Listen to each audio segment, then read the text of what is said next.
राम राम जी सारा ने। Hello guys, welcome to my channel. मैं आज सुनाऊंगी 8वां और 9वां अध्याय में। सबसे पहले सुना रही हूँ अब 8वां अध्याय, द्रोणाचार्य के जन्म की कथा।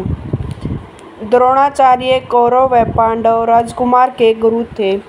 द्रोणाचार्य का जन्म कैसे हुआ उसका वर्णन महाभारत के आदि पूर्व में मिलता है।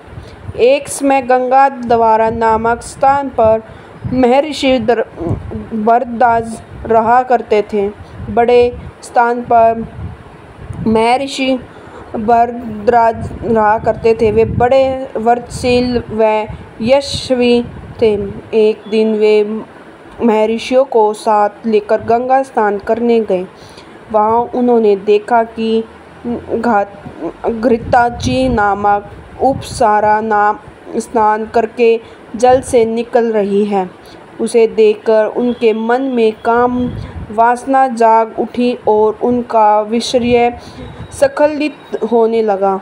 तब उन्होंने उस वीर्य को द्रोण नामक यज्ञ पात्र यानी कि यज्ञ के लिए योग उपयोग किया जाने वाला एक प्रकार का बर्तन में रख दिया।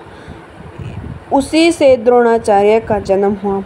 द्रोण ने सारे वेदों का अध्ययन किया।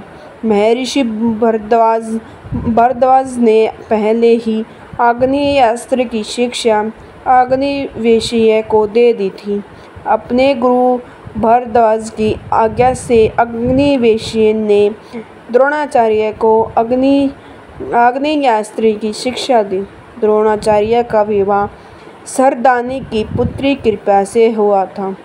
अब मैं सुना रही हूँ 9वां अध्याय, ऋषि श्रव के जन्म की कथा। ऋषि श्रव महात्मा कापस्य विभांडक के सर्वपुत्र थे। महात्मा कापस्य बहुत ही त्राप्ति प्रसिद्ध। उनका वीर्य अघोर था और तपस्या के कारण अंतःकरण शुद्ध हो गया था। एक बार वे सरोवर में पर स्नान करने गए। वहाँ अर्धविशी अप्सरा को देखकर जल में ही उनका वीर्य स्खलित हो गया।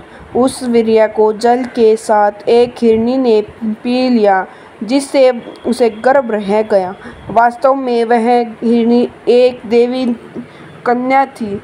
किसी कारण से ब्राह्मणी जी उसे श्राप दिया था कि तू हिरण जाति में जन्म लेकर एक मुनि पुत्र को जन्म देगी, तब श्राप से मुक्त हो जाएगी। इसी श्राप के कारण महामुनि श्रग उसी मर्गी के पुत्र थे। वे बड़े तपोनिष्ठ थे। उनके सिर पर एक सिंह था, उसका नाम पड़ा श्रग प्रसिद्ध हुआ।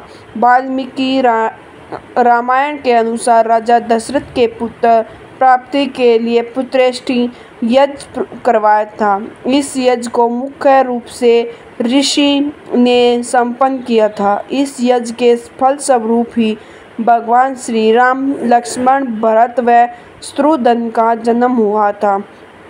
ये था मेरा 8वां और 9वां अध्याय। लाइक शेयर कमेंट जरूर करना। सभी को राम राम।